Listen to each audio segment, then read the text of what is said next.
Montana's news leader, this is the MTN Noon News. Good afternoon and welcome to your MTN Noon News for this Friday. I'm Hailey, Monaco. We begin in southeastern Montana. We are learning more about the son, daughter-in-law, and 2 young children of an Illinois candidate for governor after they were killed in a helicopter crash near Ekalaka. According to Darren Bailey's gubernatorial campaign, Zach Bailey, his wife Kelsey, and their children, 12-year-old Veda Rose and 7-year-old Samuel, died when their helicopter went down in Carter County. Their 10-year-old son Finn was not on board. The National Transportation Safety Board is investigating the cause of the crash. A heartbroken community brought their message to the streets of Lame Deer on Thursday, marching in honor of 8-year-old Marquez Deputy Ontiveros. He was shot and killed a year ago on the Northern Cheyenne Reservation. Family members say this march isn't just about remembering the boy. It's about demanding justice and change to prevent another tragedy like his. MTN's Vanessa Willardson reports.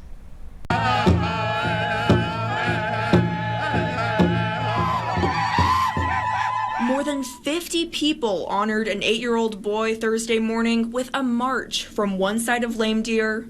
He was going to do big things. To the other. And that was stolen. They were walking in honor of young Marquez Amias Dion Deputy Ontiveros, who was shot and killed last October.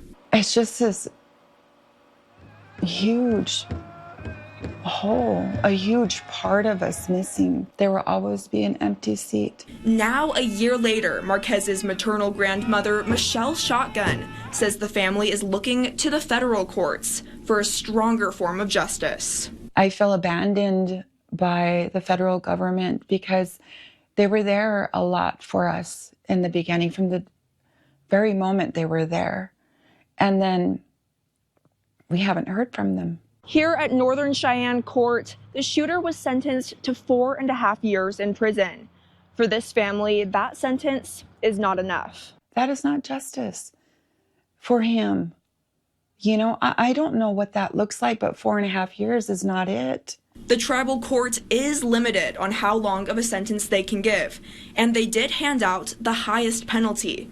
Now it's Shotgun's hope that once the 4.5 years are up, federal law will step in to enforce longer prison time. And so this walk is maybe if they see us, you know, hear us, maybe they will move faster. In Lame Deer, Vanessa Willardson, MTN News. Thank you, Vanessa. Now, the FBI could still file charges in this case, but due to the government shutdown, officials tell us they're only focusing on national security and essential public safety questions for now. Well, it's the last weekend of October, and we are 1 week out from Halloween. We're checking in with meteorologist Miller Robson with what we can expect.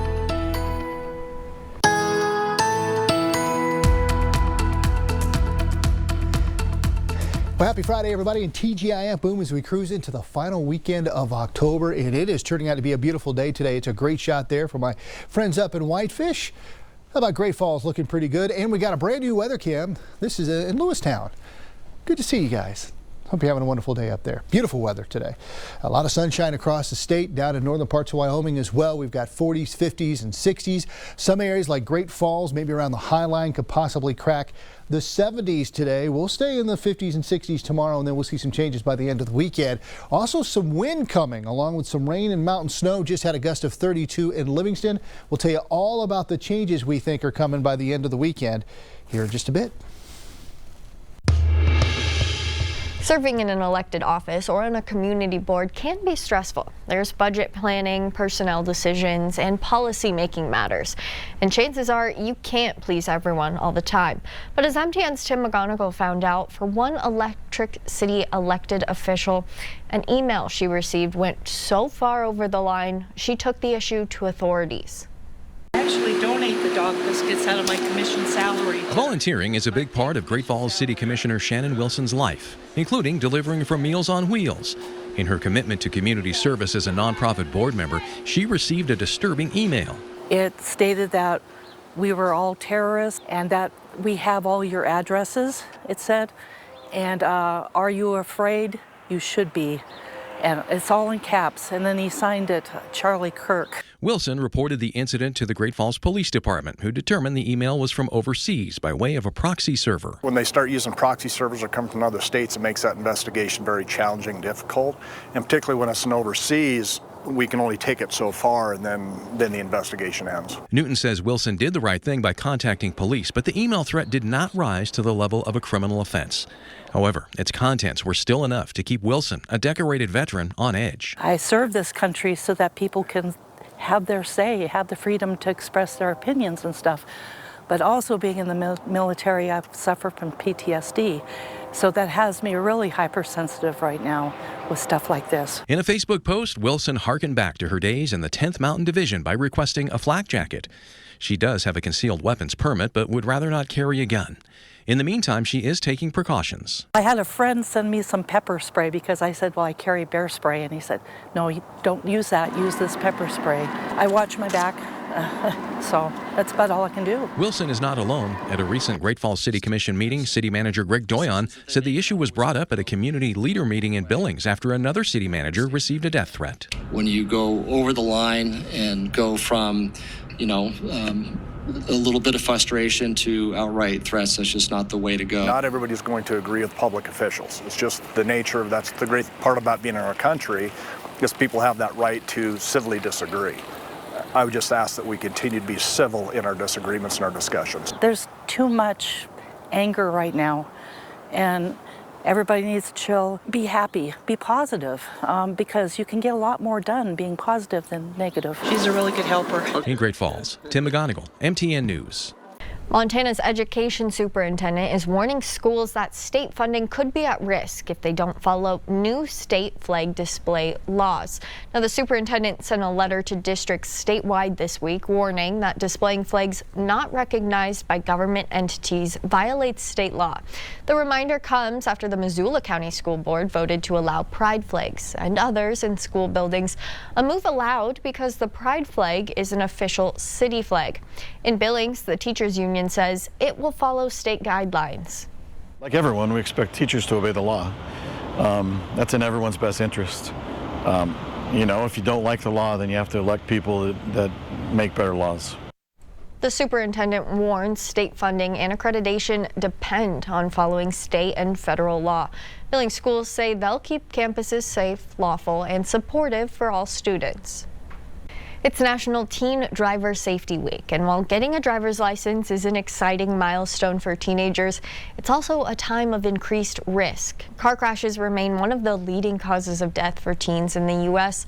MTN's Madeline Heath has the story. Driving can feel like freedom for teenagers, but that freedom comes with a lot of responsibility, like buckling up, slowing down, and getting rid of distractions.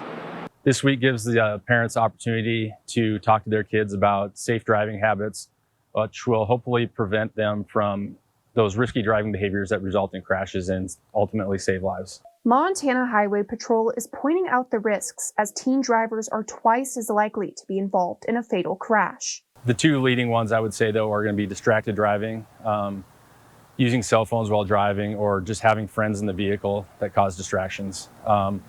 But the biggest one is probably just going to be inexperienced. Another big factor is the weather we have here in Montana, and winter is just around the corner. Learning how to drive on snow and icy roadways, giving yourself more distance between vehicles, slow down a little bit. But Sergeant Mike Jensen says the biggest and easiest thing you can do is buckle up. Seatbelts are very important. What they do is they keep you in the vehicle, which gives you a lot greater likelihood of surviving a crash should you find yourself in one. But teen driver safety goes beyond just this week. It is something that is always important. I think ultimately we just want people to get where they're going safely. We have more driving safety tips for Montana roadways and tips for winter driving on our website. Reporting in Helena, Madeline Heath, MTN News. A case of strep zoo, a deadly respiratory illness found in dogs, recently confirmed at a boarding facility in Bozeman. MTN's Gabrielle Cleveland spoke to a local vet to find out how pet owners can keep their dogs safe. There was a recent case of strep zoo here in Bozeman, a respiratory illness that can be highly contagious and sometimes even deadly to dogs.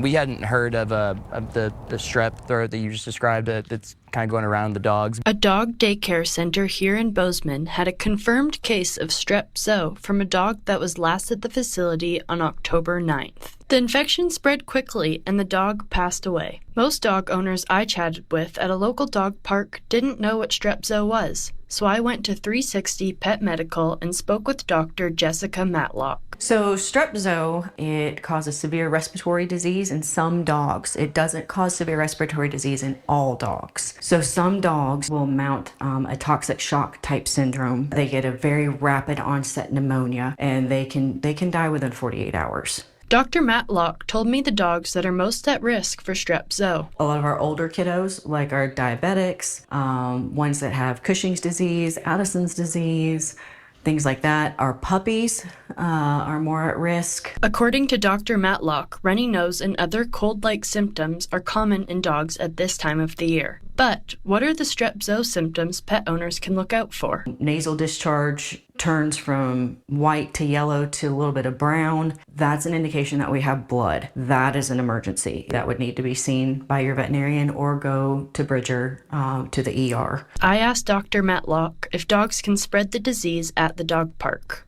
You know, open air is better, but a dog can still sneeze on something like a park bench or whatever, and your dog come up right behind, put its nose right on, and get potentially infected. These two local dog owners told me they're going to continue bringing their dogs, Neptune and James, to the park. We definitely still want to make sure that we're not, being too afraid of what's out there, and we're taking them out, letting them be social, letting them enjoy, getting to meet other dogs. In Bozeman, Gabrielle Cleveland, MTN News.